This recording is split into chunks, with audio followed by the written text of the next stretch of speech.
तरबियत और ग्रूमिंग हो। बाकी कुछ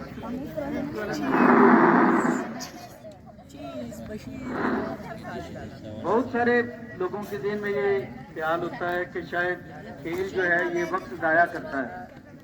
खेल जो है ये हमारे बच्चों के लिए जो है एकेडमिक लॉस का जरिया बनेगा, जबकि रियलिटी इसके बिल्कुल बरक्स है।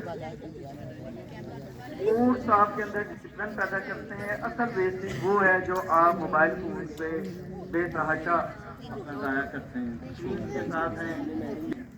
अगर ये बात ना हो तो आप फैक्ट एंड फिगर देखें, फैक्ट एंड फिगर देखें तो जो सुपर पावर होती हैं ओलंपिक्स में या वर्ल्ड लेवल पे सबसे ज़्यादा गोल्ड मेडल जिनके होते हैं।